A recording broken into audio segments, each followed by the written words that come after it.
이재명 대표의 재판 문제와 과연 무관하냐라는 질문 드려야 될 것 같습니다. 마침 어제 이재명 대표가 새해 첫 대장동 재판이 있어서 출석을 했는데 기자들이 물었습니다. 이재명 대표의 재판 지연 문제에 대해서는 이 대통령 탄핵 심판을 촉구하는 야당 측 입장과 이율배반적이지 않냐라는 취지의 어떤 기자의 질문도 있었습니다. 이재명 대표는 과연 뭐라고 답변을 했을까요? 들어보시죠. 공사법 항소심이 참여부터 시작했잖아요. 이 비해서 내셨던데 어떻게 대응하실 계획이신가요? 지금 시국 길어지면 재판 출석 어려워질 거라고 보십니까? 재판 계속 공전되는데 입장 부탁드립니다. 이 대목인데요. 이재명 대표 본인의 재판이 굉장히 길게 늘어지거나 공전되고 있거나 혹은 재판을 지연시키고 있다라는 의혹에 대해서 기자가 묻자 이 대표가 묵묵부답을 했습니다. 여당에서는 야당의 이 같은 태도가 이율배반적이다라고 비판하고 있는 지점이 바로 이 지점인데 판사 출신의 나경원 의원님 어떻게 보십니까? 이 윤 대통령에 대한 어떤 내란죄 철회 탄핵 심판의 결과를 굉장히 앞당기려고 하는 것과 이 대표의 어떤 예를 들어 2심 선거법 재판 같은 경우는 633 원칙이 지켜져야 되는데 이 대표가 뭐 이사를 갔다는 이유 혹은 문이 잠겨 있다는 이유로 벌써 한 달 반가량이 시간이 흘러버렸잖아요. 네, 633이 과연 그렇죠. 지켜질지도 잘 모르겠고요. 사실 굉장히 어려운 상황이죠. 지금 첫 길이 뭐 이제 13일? 23일이죠. 첫 길이 23일이면 사실 633 원칙은 지키기 어렵다고 보이고요. 지금 사실 어떻게 보면은 저 선거법 위반도 굉장히 뭐 지금 1심 선고 나는데도 지금 몇 년 걸렸습니다. 2년이 넘었죠. 예, 그래서 사실은 뭐 저기 아까 박수현 의원님께서 저 국민들께서 막 분노하고 있는데 빨리 해야 된다고 하는데 굉장히 모순적이죠. 그래서 저는 이러한 부분 이제 우리 다 국민들 다 압니다. 그래서 빨리 이것도 그렇게 탄핵도 서두르시고 막 절차도 빨리 하려고 하시면 이재명 대표도 빨리 가서 재판 받으시고 빨리 정리하시는 게 맞다 이렇게 생각합니다. 예, 어제 대장동 재판에서 증인으로 출석한 유동규 전 본부장과 이 대표가 눈싸움을 벌였다라는 보도도 나왔습니다. 눈싸움. 자, 유동규 전 본부장이 이재명 대표가 이 본인 의혹 사건에 대해서 꼬리를 자르려 한다. 나에게 다 뒤집어 씌우려 한다라는 취지로 이야기를 하자 이 대표가 유동규 전 본부장을 이 대표 측은 쳐다봤다. 유동규 전 본부장은 째려봤다. 그래서 유동규 전 본부장이 입장은 이 대표가 나를 째려보니 나도 쳐다봤다. 하지만 그걸 지켜보는 판사는 둘이 눈싸움하는 거냐? 라고 문제 제기를 했다는 거예요.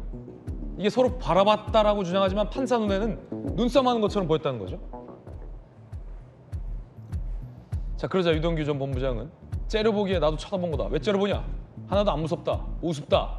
라고 얘기를 했고요. 이재명 대표 측 변호인은 휴정 이후에 그냥 쳐다본 거다. 쳐다도 못 보냐? 라고 반박한 바 있습니다. 결국 이 고성의 15분 휴정이 선언되기도 했습니다. 자, 왜 눈싸움을 벌였는지 유동규 전 본부장 입장 한번 들어볼까요? 법정에서 이재명이 저를 째려보더군요. 그래서 같이 째려봤습니다. 처음에는 눈이 하도 작아서 저게 나를 쳐다보는 것 같길래 이렇게 쳐다봤어요. 이렇게 쳐다보니까 가만 보니까 눈을 계속 이러고 있는 거예요. 근데 자세히 보니까 이렇게 이러고 쳐다보더라고요. 이러고 보더라고요. 눈이 작아갖고 안 보여요. 그래갖고 나도 이러고 쳐다봤어요. 그랬더니 판사님이 두 분 눈싸움 하세요? 이러더라고요. 나가면서 내 혼잣말로 인간 같지도 않은. 그랬더니 그 변호사님이 지금 모욕을 했습니다. 그러면서 막 방방 뜨고 난리가 나는 거예요. 모욕은 니들이 했지 나를. 자, 일단 유 전 본부장의 주장입니다. 주장 전해드렸고 눈싸움이 있었던 것만큼 맞는 것 같아요. 박수현님 어떻게 보십니까? 이재명 대표의 눈길이 원래 좀 날카롭죠.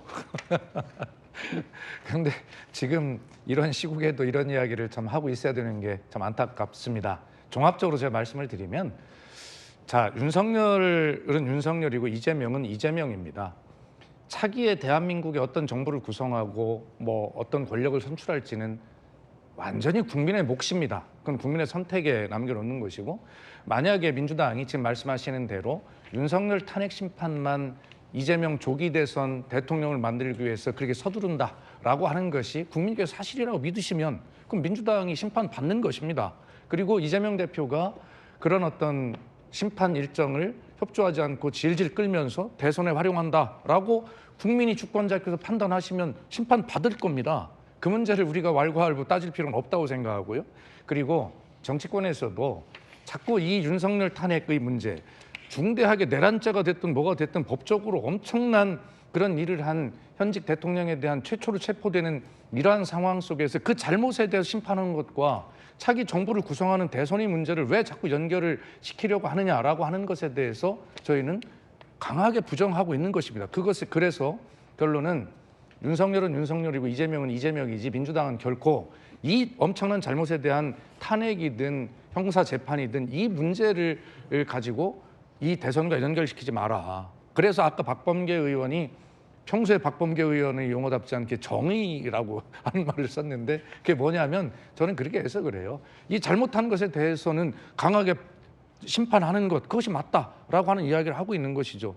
그러나 어쨌든 여권은 계속해서 이 두 가지를 연결시키려고 할 텐데 그것 역시 국민께서 잘 알아서 판단해 주실 문제다 이렇게 생각합니다. 네. 저는 사실은 뭐 지금 저희도 참 뭐 여러 가지로 국민 여러분들께 송구한 부분도 있지만요.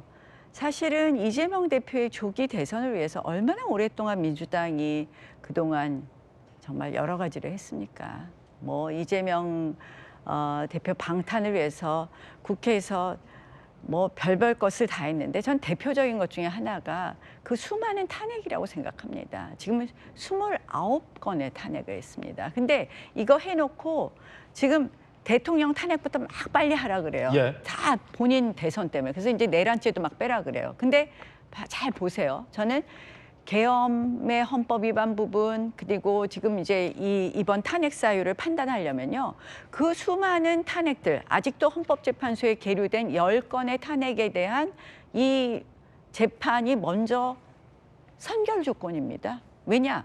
계엄의 이유에 대해서 민주당이 무자비한 탄핵으로 인해서 실질적으로 국정을 마비시켰다. 이것을 계엄 이유로 이야기를 한단 말이에요. 그러면 계엄의 헌법 위반이라든지 그 정도를 판단하려면 그 탄핵이 정당했는지 안 했는지를 판단해야 되거든요.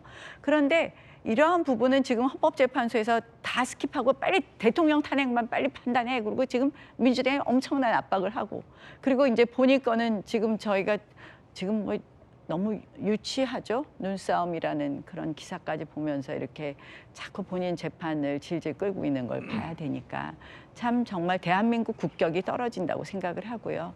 그래서 저는 이 이재명 대표의 조기 대선을 위한 모든 시나리오 저는 이번 22대 국회 들어와서 그 수많은 탄핵을 한 것도 그 시나리오의 하나라고 생각을 하는데요.